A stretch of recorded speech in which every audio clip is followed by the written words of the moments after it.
Então, pessoal, Evandro, seja muito bem-vindo, meu querido amigo. Que honra tê-lo aqui conosco, compartilhando essa pesquisa tão maravilhosa, importante e urgente. É um tema tão relevante para os dias atuais. Eu que agradeço, Thaís, pelo convite. Acho que foi um dos convites com mais antecedência que recebi na minha pouca vida acadêmica. Isso que é planejamento. Obrigado por me convidar, por participar, por conversar contigo, com seus alunos, com os alunos da disciplina também. Convidei também, e eu conversei contigo antes, alguns alunos meus também, porque meus próprios alunos, eu fiz muita coisa desde que eu ingressei aqui na Universidade Federal de Itajubá, mas poucas delas se relacionam à minha pesquisa de doutorado. Então, até para os meus próprios alunos vai ser uma novidade, ou pelo menos parte de uma novidade. Então, vai ser bom que vários grupos diferentes, com diferentes momentos e interesses, vão poder conhecer um pouquinho, né? Porque eu escrevi bastante coisa. Sim, eu imagino que seja um recorte, né? Porque a tese foi imensa, robusta e muito elogiada. Então, eu já imagino que você vai apresentar apenas um recorte. Mas que legal, que ótimo. Então, o Evandro é bacharel e licenciado em Química pela Universidade Federal do Paraná. É mestre em ensino de ciências na modalidade ensino de química, pelo programa de pós-graduação Interunidades em ensino de ciências da USP. Ele é doutor em ciências pelo programa de pós-graduação Interunidade em ensino de ciências da USP, né, o mesmo programa, na linha aí de ensino de química também.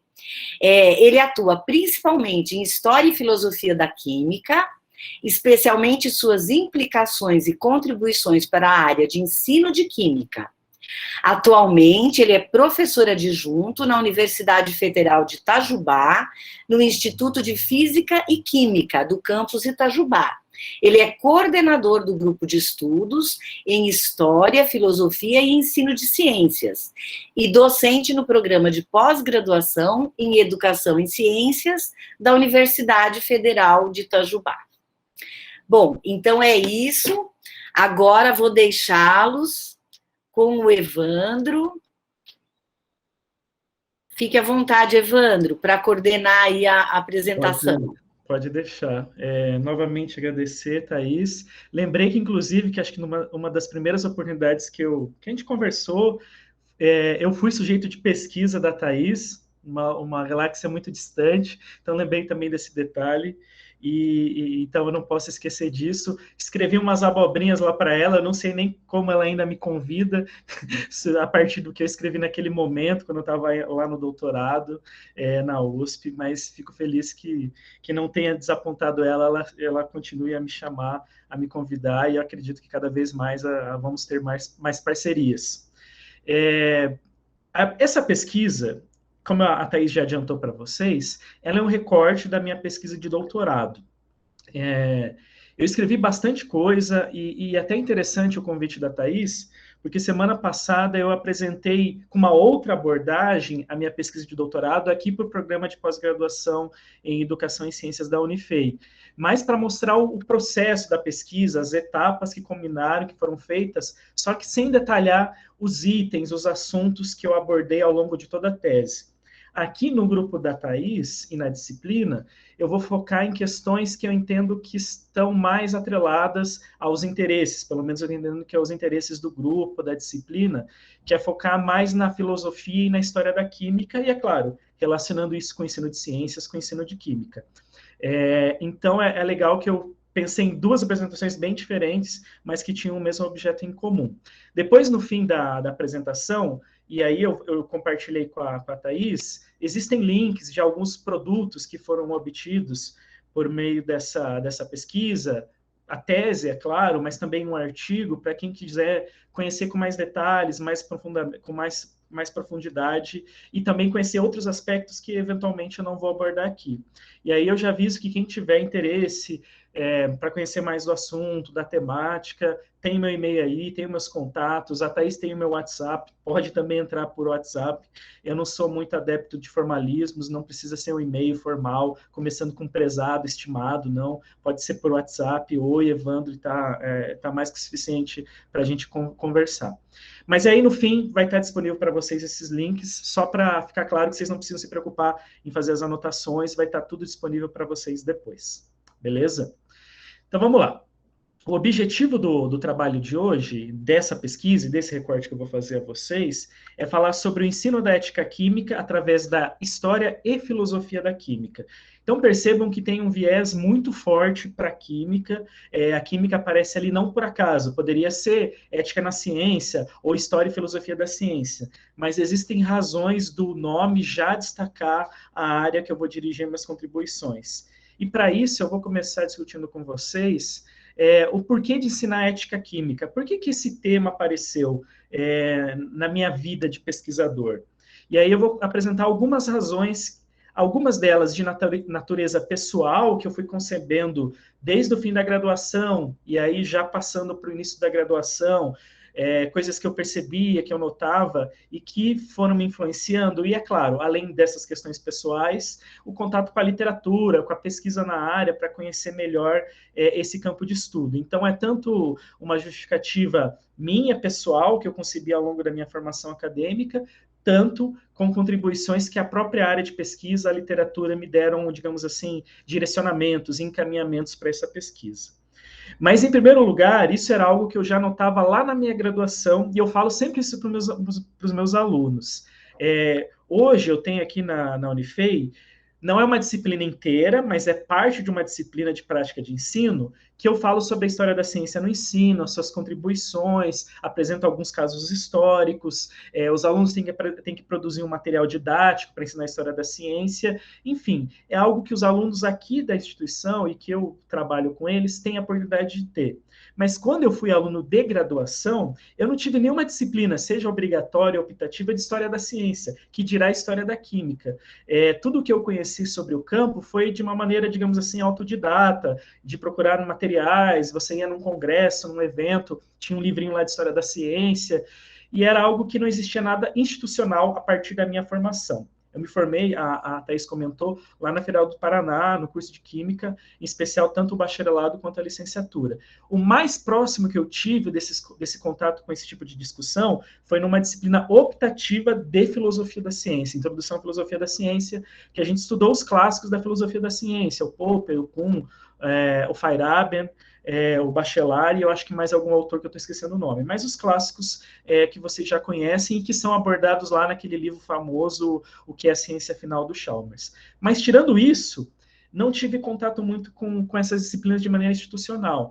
Então, era já uma indagação que eu tinha desde a graduação, que a formação em química, seja o bacharelado ou a licenciatura, voltada à formação de professores, contemplava pouca ou nenhuma discussão de natureza histórico-filosófica. Então, aí já tem, digamos assim, a primeira semente para se trabalhar com esse objeto, com esse estudo. Ainda aqui, estava muito distante de pensar na ética química, mas já era ali uma semente de interesse dessa pesquisa.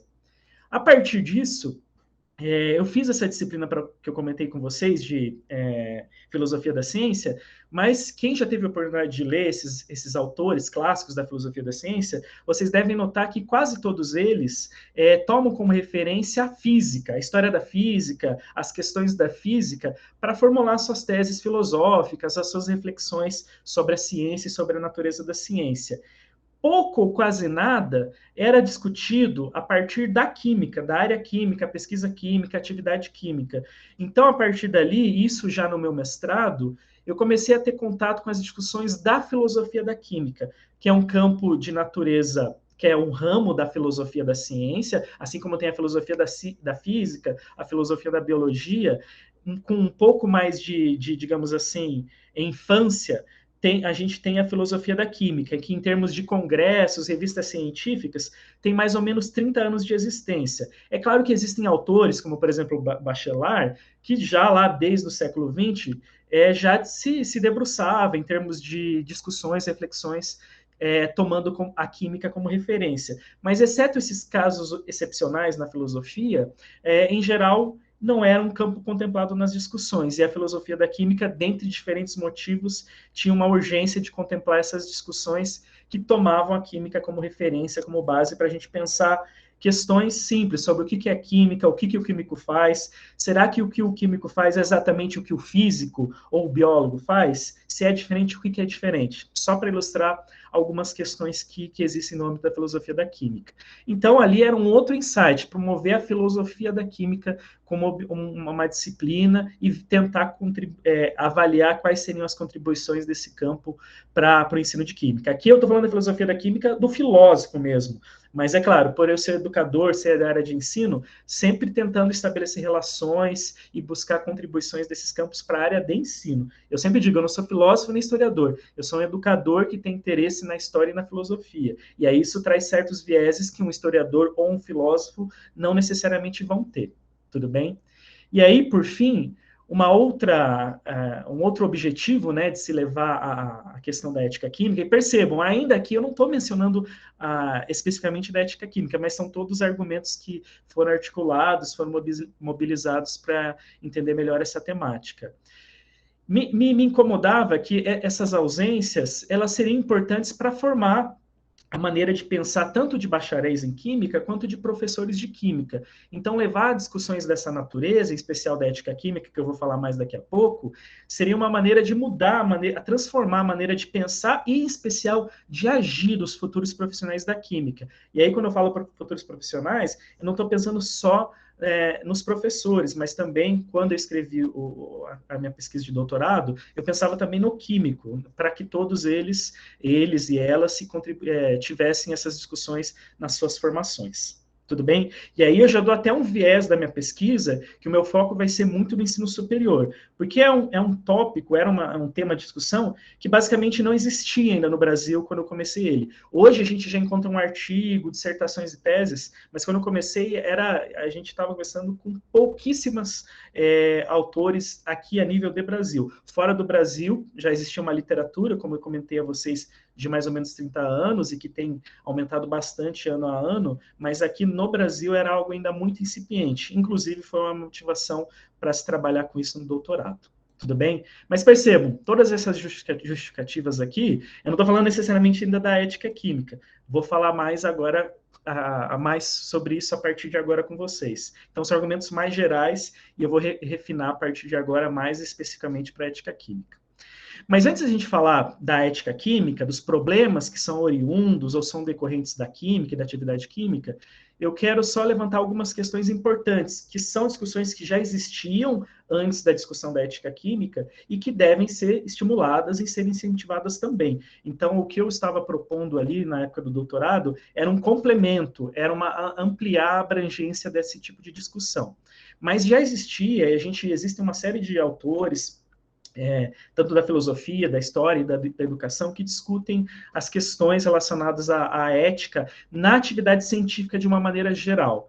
Porque é bem claro que, tanto na produção do conhecimento científico, quanto na aplicação do conhecimento científico, existem questões de natureza ética. Às vezes, o cientista que está lá na bancada, produzindo alguma coisa, ou que por alguma aventura vai produzir uma coisa que vai ter uma aplicabilidade já um tanto imediata, isso é um pouco raro, existe um caminho longo até aí, mas enfim, de qualquer modo, o cientista que está ali na bancada realizando uma pesquisa, ele sempre procura ver o que ele faz de uma maneira técnico-científica, e não percebe que certas coisas com que ele está produzindo ali envolvem questões de natureza ética. E aí eu trouxe ali uma chargezinha para vocês, uma tirinha, que é lá do Sidney Harris, que tem um livro de Charles, que tem como tema central a ciência, o trabalho do cientista, que tem um cientista lá que provavelmente está, digamos assim, emperrado numa pesquisa, e quem faz pesquisa sabe que às vezes você toma um objetivo, toma um caminho para se fazer uma pesquisa, e chega um momento que as coisas não saem como a gente imaginava, ou não sai nada do que a gente pretendia fazer, os resultados não são os resultados que a gente está buscando, a pesquisa às vezes encontra certos becos sem saída. E ali tem uma charge que brinca com isso, tem um cientista lá que está lá desanimado, e tem lá um anjinho diabinho falando para ele o que ele deve fazer. O anjinho fala, olha, não desanime, faça as monitorações, os resultados por 3 meses, depois disso você faz mais algumas, registra suas descobertas, escreve um trabalho, que é basicamente orientações de como se deve proceder o caminho de uma pesquisa. Só que, às vezes, o cientista tem pressões de diferentes naturezas, cobranças por publicação, ele precisa dar resultado para uma agência de fomento, enfim, essas pressões de diferentes naturezas que podem se colocar ali no lugar do diabinho, que fala, olha, falsifique seus resultados, fabrique seus resultados, você vai conseguir o que você deseja se você fizer isso. Então, não são questões que, em geral, o cientista vai seguir um caminho, mas são reflexões, esses dilemas, que são de natureza ética. E aí, é claro, não só o químico, mas o cientista, de maneira geral, tem problemas dessa natureza. Então, aqui é um problema que eu estou ilustrando para vocês, que está relacionado à produção do conhecimento científico. Mas há também a questão da aplicação do conhecimento científico. E nesse tópico é bem interessante que, se você pergunta a cientistas que tiveram, por exemplo, relacionados à construção das bombas atômicas, hoje, alguns deles, inclusive Oppenheimer, tem textos falas dele que revêem o que ele fez, mas quem estava ali presente não cogitava, pelo menos não refletir de uma maneira consciente, deliberada, ou às vezes sim, e há casos também dessa natureza, da aplicação, das consequências daquilo que está sendo feito do seu trabalho. Muitas vezes o cientista atribui a culpa, a responsabilidade aos terceiros. Olha, eu fiz isso aqui, mas se alguém aplicou para outro destino, que eu não pensei, não planejei, aí a culpa não é minha. Mas vocês vão perceber que nas discussões da ética química, e eu acredito que elas também são passíveis de serem estendidas para a ética científica de uma maneira geral, o cientista ele tem que também considerar problemas éticos relacionados à aplicação daquilo que ele faz, ainda que ele não seja o sujeito diretamente envolvido naquilo que vai ser feito. Às vezes é um outro agente, de fato, talvez fuja um pouco da sua mão, mas quando ele está produzindo ali, que está na bancada, é importante ele fazer esse tipo de reflexão também. Então, só apontando para vocês que esses tópicos já existe uma discussão muito bem estabelecida, só que foca de uma maneira geral na ciência. Tudo bem? E aí, por que a ética química, né? E aí a ética química vai, em primeiro lugar, vai ampliar essas discussões, tudo bem? Então, eu quero discutir com vocês agora um pouquinho o que é a ética química. Eu peguei a ética e juntei a química. Qual que é o significado disso? Tudo bem? Então, em primeiro lugar, entender que a ética química é o estudo crítico e reflexivo dos problemas éticos associados com ou decorrentes da atividade química. É uma definição que eu criei, não é nem fundamentada, se eu não me engano, em algum autor específico, mas depois de ler muito para o assunto, eu apresentei, digamos assim, essa definição. Certamente é passível de ser melhorada, desenvolvida e complementada. Mas é uma maneira de entender que eu vou focar em realizar as reflexões, os questionamentos, tendo em vista a química. É um foco na química, naquilo que o químico faz, e entender em que momentos, em que situações, problemas de natureza ética ocorrem, e que decisões podem ser tomadas, e que critérios, que valores vão ser considerados para tomar essas decisões. Tudo bem? Então, apresentando aqui uma definição para vocês a respeito da ética química. E o que a ética química tem por objetivo? E aí também, acho que é um pouco... não tem um autor específico, talvez é muito mais uma síntese que eu acabei construindo pela pesquisa que eu realizei, que no meu entendimento a ética química ela busca reconhecer, caracterizar e abordar os problemas éticos próprios e específicos da química. Então, é um campo de reflexão que quer tomar como objeto de investigação a química e a atividade dos químicos, tanto de pesquisa como de outras naturezas em que químicos estejam envolvidos diretamente ou indiretamente. Tudo bem? Então, apresentando algumas definições a vocês. Bacana. E aí, um ponto que, quando eu estava realizando a minha pesquisa, foi muito claro, é que quem faz química, e, por exemplo, tem a intenção, o interesse para, por exemplo, trabalhar numa indústria química, existem, você tem que passar pelos conselhos regionais ou conselhos federais de química para você ter autorização, para você ter habilitação para realizar o seu trabalho profissional naquele campo da química. E, em geral, quando você vai atrás desses documentos para trabalhar na indústria, você tem contato com um código de ética. Não só a química, mas outras profissões, principalmente as profissões que já têm uma tradição, já têm um campo muito bem estruturado, por exemplo, a medicina é o caso que a gente sempre vem à mente, tem códigos de ética, que tratam de dois grupos diferentes de orientações e recomendações. Primeiro, esses códigos, eles regulam como agir entre outros profissionais, ou seja, como eu vou me relacionar com outros químicos, e aí vão ter orientações tanto do que eu posso e devo fazer, tanto do que eu não devo ou não posso fazer. Eu vou dar alguns exemplos daqui a pouco a vocês. E é claro, há também orientações sobre como agir com outras pessoas. Eu não gosto muito dessa palavra, mas vamos colocar aqui com os clientes. Pessoas que não são da profissão e que você vai prestar os serviços a essas pessoas. E aí também tem orientações, recomendações dessa natureza sobre como agir com pessoas.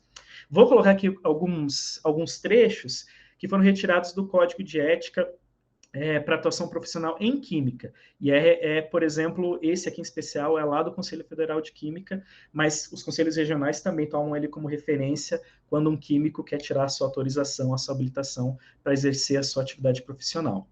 Por exemplo, eu vou focar só nos que não deve, ou seja, os comportamentos que você deve evitar no exercício da sua profissão. Tem muita coisa lá. Se vocês tiverem curiosidade, joguem no Google, Código de Ética da Química, Código de Ética do Conselho Federal de Química, que vocês acham com bastante facilidade. Eles têm sites, e aí vocês podem ter acesso completo. Na minha tese, um dos anexos está lá completinho, mas eu só vou ilustrar para vocês, tudo bem? Por exemplo, o Código de Ética da Química vai dizer o seguinte, que os químicos não devem aceitar interferência na atividade de colegas sem antes preveni-lo. Está lá, escrito isso nesse documento. Usar sua posição para coagir a opinião do colega ou de subordinado. Então, são maneiras aqui que estão falando, essas duas em especial, estão tratando sobre como agir entre profissionais. Mas existem também itens lá que tratam especificamente como agir com as pessoas, aquelas que vão receber o seu serviço. Tudo bem? E esses códigos de ética, eles são importantes porque um grupo profissional, ele tem conhecimentos, ele tem habilidades, ele tem julgamentos próprios da sua profissão. E, de certo modo, esses códigos de éticas, eles são um contrato que se firma entre esse grupo profissional e as pessoas, e aí considerem a sociedade como um todo, sobre como é que vai funcionar aquela relação. Muitas profissões não têm isso de maneira escrita, formalizada. Muitas vezes ela é algo tácito, que as pessoas, por conviverem, transitarem naquele grupo profissional, já têm uma intenção. Em geral, profissões já que têm uma tradição, que têm um tempo assim já bem estruturado e organizadas, têm seus códigos de ética. Mas não são todas as profissões que têm algo escrito e formalizado, mas ainda assim existe algum código tácito ali entre os profissionais e a relação que esses profissionais têm com a sociedade. Tudo bem?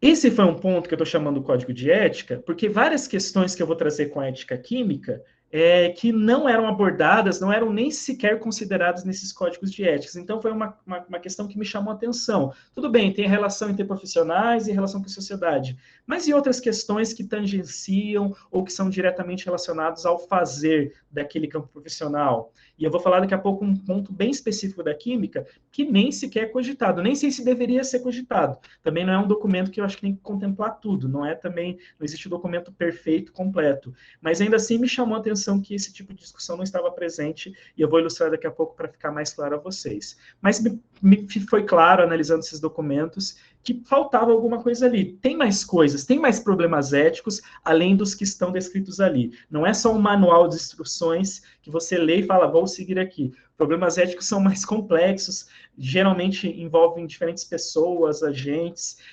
diferentes decisões podem ser tomadas, cada uma com diferentes consequências. E aqui, nesse caso, era mais um manual quase que de instruções, não faça isso, faça isso, e ponto. Mas problemas éticos são muito mais complexos, e me chamou a atenção que isso não era contemplado aqui. Uma outra coisa que, na época que eu estava fazendo meu doutorado, estava em muita alta, eram notícias em jornais, e aí eu coloquei um monte de manchetes para vocês terem contato, relatando casos de professores ou pesquisadores, tanto no Brasil quanto fora dele, que cometeram, digamos assim, ações de natureza antiética, antiprofissional. Por exemplo, a USP demitiu lá em 2011 um professor por plágio na pesquisa. Teve um caso célebre, que ficou muito famoso, que foi lá do cientista sul-coreano que falsificou os dados relacionados à clonagem de humanos. Esse caso ficou muito sério, já tem lá, foi em 2006, 2005, então já tem ali mais de 15 anos. Químicos brasileiros são acusados de usar dados fabricados. Essa é uma notícia de 2015. Aumento de fraudes em pesquisa preocupa cientistas no mundo todo. Então, nessa época que eu estava fazendo doutorado, isso era algo que estava muito em alta. Só para vocês terem ideia, a revista FAPESP, nessa época, ali por 2014, 2015, não vou lembrar exatamente a data, criou uma seção regular na revista FAPESP só falando sobre boas práticas na pesquisa. De 1 ou 2 páginas, era algo muito sucinto, mas era uma iniciativa de pôr isso em reflexão. A revista a FAPESP, né, e daí a fundação, não a sua revista em especial, elaborou, formulou um manual de condutas éticas para os seus pesquisadores. Nessa época também foram ofertados no Brasil vários congressos relacionados à ética na ciência. Imagino que eles estejam correndo ainda. Então, era um tema que estava muito em alta, mas me chamava a atenção que os assuntos, os problemas de natureza ética sempre giravam em 3, que era o plágio, a falsificação e a fabricação de resultados. Ué, mas o cientista só lida com esses 3 tipos de problemas éticos? Será que tudo se resume a isso? E aí, mais um ponto a favor de levar em conta as discussões da ética química e também ampliar, inclusive, a ética científica. Mas, é claro, eu segui mais o caminho da ética química, tudo bem? Então, me chamava a atenção, que falava, não é possível, tem mais coisa por trás disso. Mas, em todos os locais que levantavam essa discussão, tudo se centrava nesses 3, tudo bem? Então, tem uma série de trabalhos que discutem esses 3, práticas também que já visam combatê-las, ensinar, educar os alunos para evitá-las. Mas isso aqui não resume os problemas de natureza ética, tanto do cientista de maneira geral, em especial o químico e as pessoas que trabalham com química, que vai ser o meu foco. Então, esse foi um ponto também que me chamou muita atenção na época. E aí, o que eu queria na minha pesquisa era ir além desses problemas aqui que se centravam só na questão do código de ética, ética profissional, ou na ética científica centrada só apenas no plágio, na falsificação e a fabricação dos resultados. E aí eu precisava entender melhor a química em si, porque para você defender, argumentar em prol, existem problemas éticos específicos a essa disciplina, a gente tem que conhecer essa disciplina em termos históricos e epistemológicos. É a partir desse tipo de reflexão que a gente vai entender, ok, a disciplina tem essas características e vi que a gente consegue pensar quais são os problemas éticos que podem surgir por conta dessas características, dessa atividade em especial. E aí é aqui que entra o campo da filosofia da química, que eu falei brevemente a vocês. A filosofia da química tem, assim como a filosofia da ciência em geral, mas a gente poderia pensar a filosofia da física, que daí vai focar na física, ou a filosofia da biologia, ela quer levantar questões de natureza filosófica para a disciplina de química. E dentre várias questões que ela levanta, uma delas é tentar compreender qual que é a principal atividade do químico, ou quais são as atividades do químico. O que os químicos fazem? E nesse processo de procurar entender o que os químicos fazem, a gente pode entender alguma singularidade. Eventualmente, não é uma coisa que é só específica da química. Outras disciplinas também podem compartilhar com aquelas características, mas pode ser algo que na química é mais acentuado, é mais nítido de ser reconhecido. E a partir dessa caracterização de natureza histórica e epistemológica, a gente pode entender, a partir disso, quais são os problemas, as preocupações, as questões éticas da química. O que a química tem ali, que o químico faz, que trabalha, desenvolve, que produz, que levanta questões de natureza ética. E aí, para responder essas questões, quem vai ajudar a gente vai ser a filosofia da química. Aqui, não que a filosofia da ciência ou a filosofia da física ou da biologia não pudesse nos ajudar, mas é uma disciplina que tem como objeto central refletir, levantar questões, apresentar perspectivas, encaminhamentos, propostas para essa disciplina. Tudo bem? E aí, como eu comentei a vocês, a filosofia da química foi a escolhida para isso, porque ela é um objeto de estudo, é um objetivo prioritário dela, consciente, refletir explicitamente sobre questões como essa. Tem várias outras questões que a filosofia da química busca responder, mas para as que vão nos ajudar aqui a entender mais a ética química, eu estou focando nessas duas, entender a atividade do químico, o que eles fazem, assim como de maneira mais evidente, mais nítida de ser reconhecida, e a partir disso entender que tipo de problema ético é decorrente dessa atividade que os químicos têm. Tudo bem? E aí entra, então, a filosofia da química.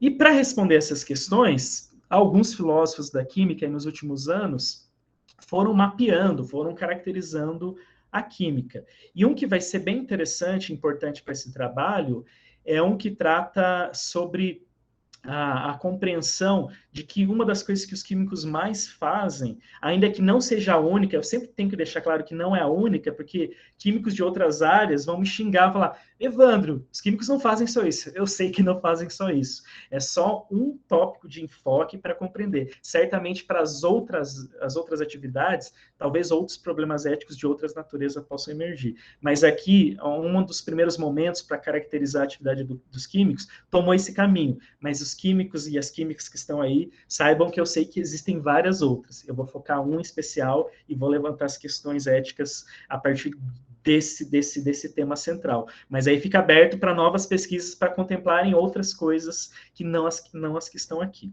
Tudo bem? Mas teve um químico que trabalha, um autor da filosofia da química, o Joachim Schumer. Vocês vão perceber que eu não estou citando nenhum dos autores. Eu prefiro trabalhar...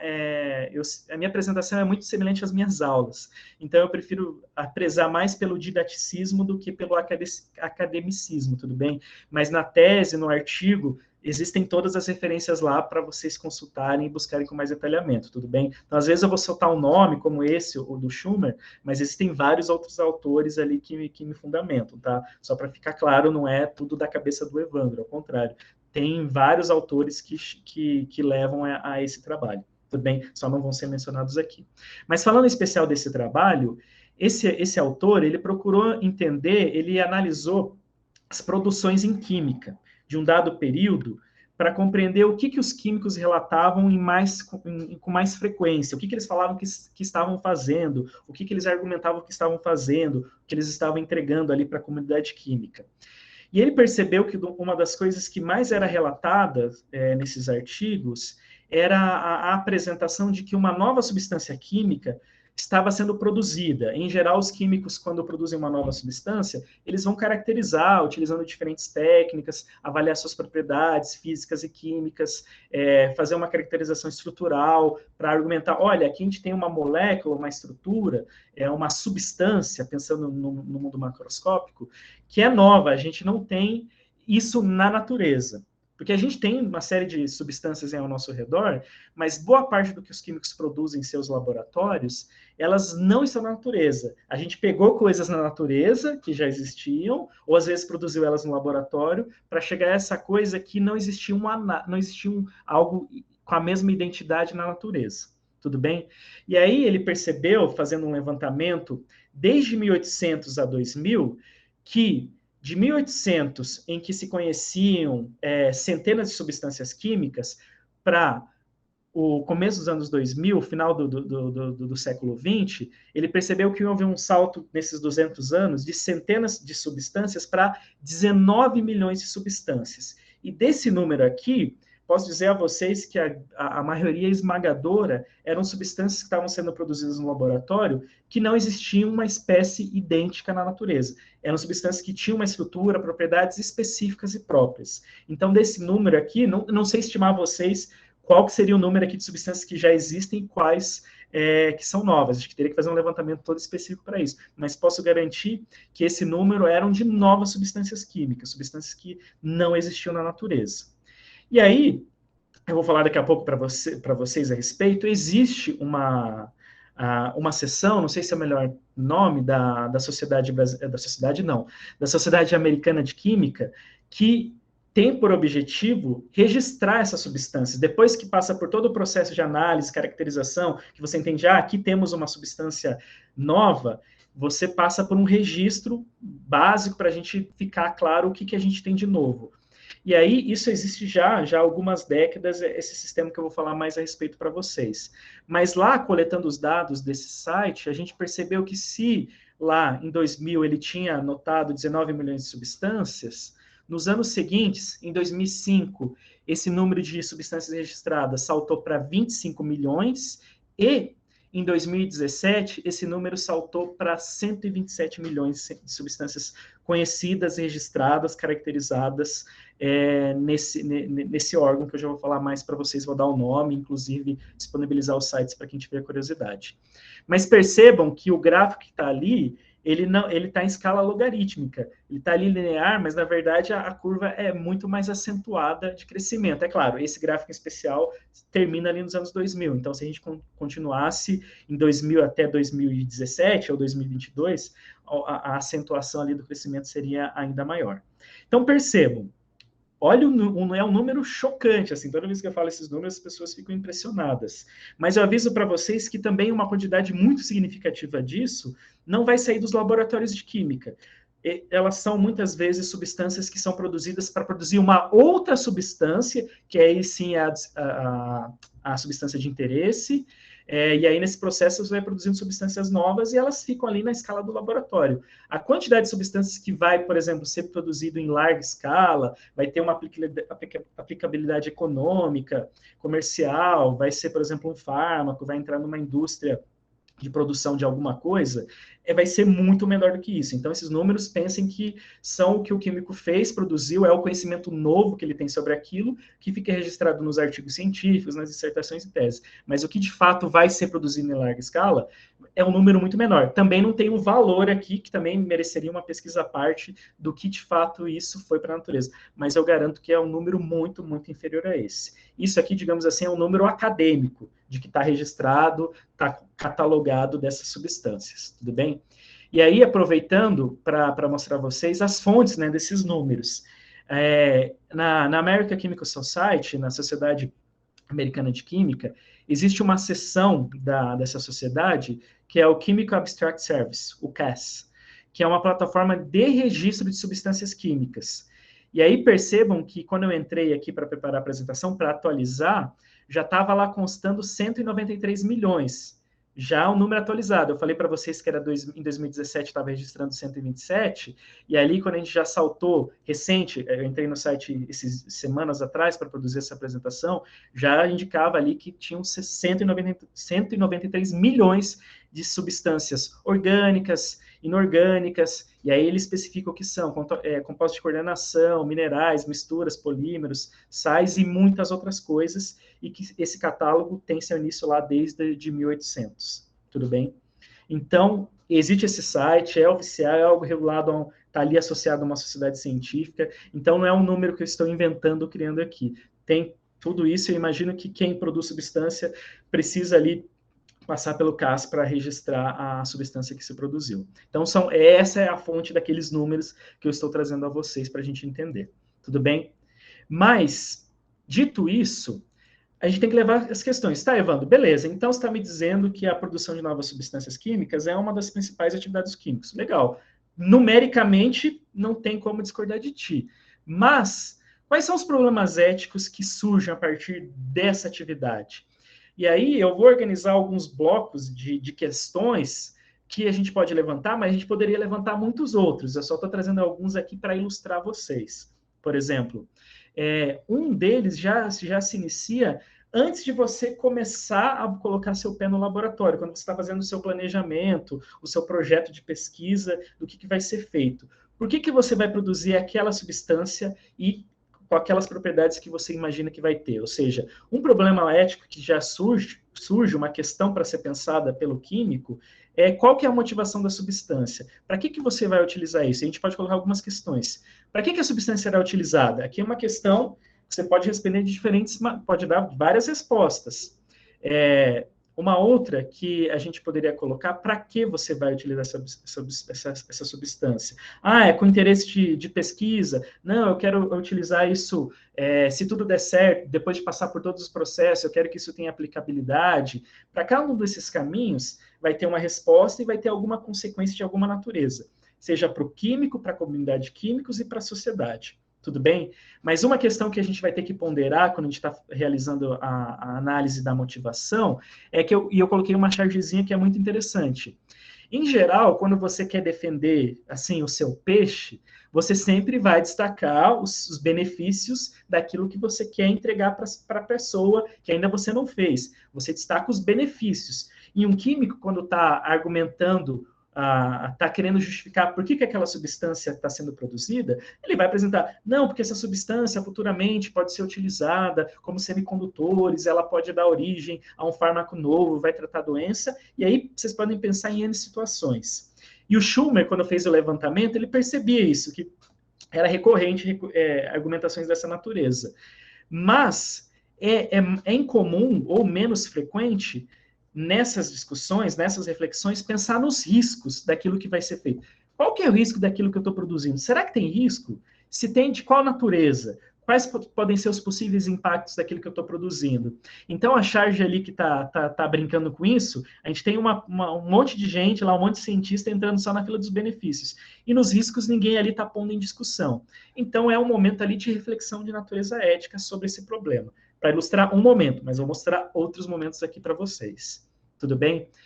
Outro problema ético já ocorre depois que você entendeu muito bem como é que se produz aquela substância, você viu qual que é a melhor rota sintética, quais são os reagentes que você tem que utilizar, quais são as etapas, quais são as técnicas que você precisa para obter aquela substância, e aí você tem um método muito claro para produzir essa nova substância química.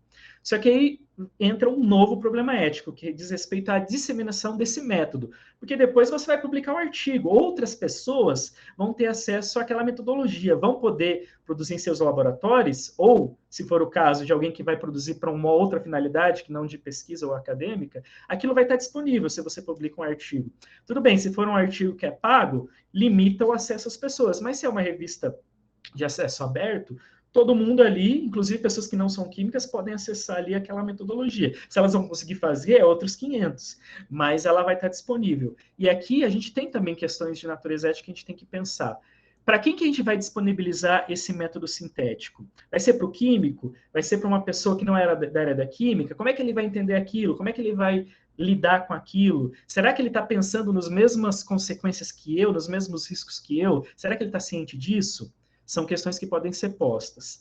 Uma outra questão é, qual que é o propósito? Eu posso ter tido um propósito muito nobre de se utilizar aquela substância. Só que ao disseminar esse método para outras pessoas, ela pode utilizar para outra finalidade. A pessoa, esse cara aqui não usou para isso. Será que não seria legal para isso? E será que esse uso é um que foi considerado no início, foi cogitado? E esse uso, ele é benéfico para alguém, ou ele pode gerar danos às pessoas ou ao ambiente, ainda que quem produzir em primeiro lugar não tenha ciência disso. Então, aqui também, novamente, algumas questões que a gente pode fazer relacionadas à disseminação. Depois que você passa toda a etapa de caracterizar, entender todo o caminho para produzir aquela nova substância, são algumas questões. Eu estou só colocando algumas para ilustrar, mas dá para pensar em muitas outras, tá, gente? É só para vocês pensarem alguns momentos para vocês notarem que os problemas éticos, as questões de natureza ética, elas podem permear toda a pesquisa, desde a sua produção até a sua aplicação. Tudo bem? E aí, um terceiro que eu vou colocar aqui para vocês, que é extremamente importante, é um dos que o químico não pode desconsiderar isso, é que a partir do momento que você consegue estabelecer uma rota, você consegue produzir aquela substância e você finalmente produz ela, você tem um problema relacionado à materialização da substância. Ela se torna algo que era uma ideia que estava no papel e se torna algo concreto, algo real, algo que está ali presente. Pode ser que ela vai ficar só lá nos seus tubos de ensaio, em Eppendorfs, enfim, recipientes em miligramas ou gramas no máximo, quem sabe quilos. E isso tem uma consequência, tem um significado. Agora, pode ser que aquilo vai ser produzido em larga escala. Quais vão ser as consequências disso? Quais vão ser os efeitos de algo que é produzido com essa magnitude? Tudo bem? E aí entram questões que a gente pode pôr aqui. Qual que é a responsabilidade do químico que produziu essa substância? Como eu comentei a vocês, quando vai para uma outra instância que o químico, e aí é até compreensível, não tem controle, geralmente ele fala, olha, quem usou aqui o meu produto não foi para isso que eu pensei, eu não tenho nenhuma responsabilidade por isso. Percebam que responsabilidade é uma palavra que aparece com bastante frequência em discussões dessa natureza. Tudo bem? Então, é uma questão de natureza ética que ele pode se pôr. Qual que é a responsabilidade? Em geral, quem produz fala não. É um terceiro que tem que ser atribuído. Mas será que não tem? Será que a gente não tem que pensar qual seria a responsabilidade? O que ele deveria considerar? E é claro, a gente pode colocar também a responsabilidade de terceiros que utilizam aquilo e como é que o químico se relaciona com esses terceiros. Como é que ele pensa, como é que ele pode agir para que aquilo que ele produz resulte no que ele pensou em primeiro lugar, nos benefícios que ele esperava, e também a entender nos possíveis riscos relacionados àquilo que ele produziu. Tudo bem? Então, a materialização ela não tem volta. Claro, talvez é uma substância que pode ser, de alguma maneira, passar por processos para ser decompostas em outros materiais que sejam menos nocivos, mas eventualmente pode ser que não tenha, é um material que é muito estável, que vai ficar ali durante muito tempo. Tudo bem? E o caso histórico que eu vou falar daqui a pouco para vocês ilustra isso. Às vezes é uma substância que era tão boa para o químico, tão boa no sentido de estabilidade, que ia se manter, que não se cogitava que ela podia ir para um outro lugar e naquele outro lugar ter algum tipo de consequência. Tudo bem? Então, só para ilustrar algumas questões para vocês. E aí, nesse caso aqui da materialização da substância, e é interessante, percebam que eu falei em milhões, mas colocando a ressalva de que nem tudo aquilo vai sair do laboratório, da escala do laboratório, da escala de miligramas ou gramas, tudo bem? Mas ainda assim, quando você produz uma única substância, falando uma única, gente, a gente já tem o potencial de mudar o mundo material. É claro que a mudança, a grandeza dessa mudança, vai depender de vários fatores, como, por exemplo, a quantidade, os locais que aquilo vai estar, em que ambiente aquilo vai estar. Mas já percebo que se isso é válido para uma, o problema vai ficar cada vez mais complexo de acordo com a proliferação, tanto em quantidade quanto em diversidade. E é importante entender que, geralmente, quem está produzindo isso, naturalmente, quer entregar, quer proporcionar benefícios às condições humanas, eventualmente até à natureza, pode ser algo que é focado para a natureza. De qualquer modo, tem-se intenções nobres, positivas, valorosas para aquilo. Mas, eventualmente, aquilo que ele produziu, ainda que não seja consciente, não tenha sido considerado, pode ter riscos e, infelizmente, gerar danos às condições tanto da vida humana quanto do ambiente. Eu foquei aqui na vida humana, mas considerem também o ambiente, né, sofrendo, digamos assim, essas mudanças que eu estou colocando a vocês. Tudo bem?